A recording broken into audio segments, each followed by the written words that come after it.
Hey, what's going on, everybody? This is Tyrone back with Tech Life. And what you're seeing in this picture is a Verizon T-Mobile co-located site. T-Mobile's on the top, Verizon's below. And they both have backup power at the site. So Verizon, of course, they added backup power to their site first. A few years ago, I tried to look on their generator, but there weren't any stickers. And T-Mobile added their backup power, the one that you see towards the front, the first one you see in the picture, I think about 7 or 8 days ago. So they didn't have backup power on the site until now. And that's been the case for many other sites. T-Mobile has gone back. I know you guys have seen me post videos about that before. They have gone back and they have added backup generators to the sites. Now, I can't speak for anyone else. I don't know if this is happening on a nationwide scale. I would assume it is. There was a conference that Neville Ray spoke at where he said all sites that are getting 2.5 will get backup power. And then, of course, there are some sites or some states, I should say, that require that altogether. They say you have to have backup power at the cell site.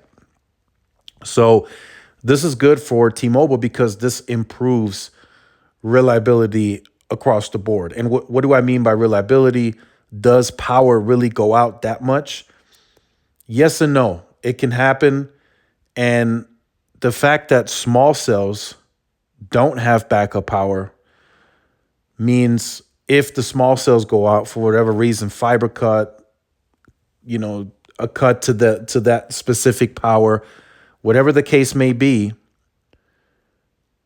or the power just going out altogether, the site that is closest to where the small cells are located, if it has backup power, it is able to fill in at least the coverage portion so you don't lose out altogether. Now, congestion may appear, it may not be the best, but if you are able to add backup power to a site closest and you can optimize that site to fill in, it's just going to make it more reliable. Now the customer may be able to place that phone call, send that text message, whereas before perhaps that wouldn't have been possible.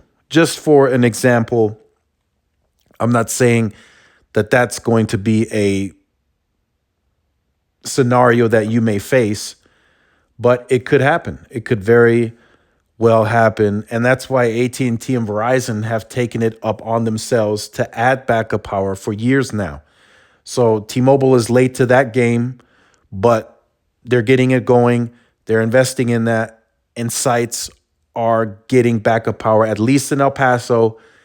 I have seen others tell me that is happening too. It's just going to take T-Mobile a while because you can't just slap a backup generator onto the site. There's other permits that may be needed.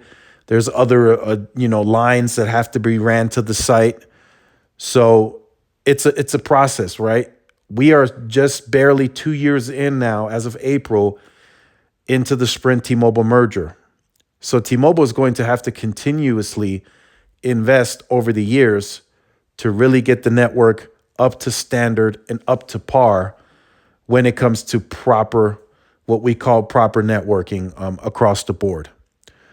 So make sure you guys like, share, subscribe to the channel. Let me know how you feel about this. Let me know if you've seen T-Mobile add new backup power in your area, in your market. It's happening here. I know that's more of a standard for rural America to add backup power. It's a must there because you don't have any temporary power close by. So you have to kind of build backup power out that way. So that's something happening across the board for all carriers in that department. So make sure you guys stay tuned to the channel. Follow the social media outlets for more updates and interactions.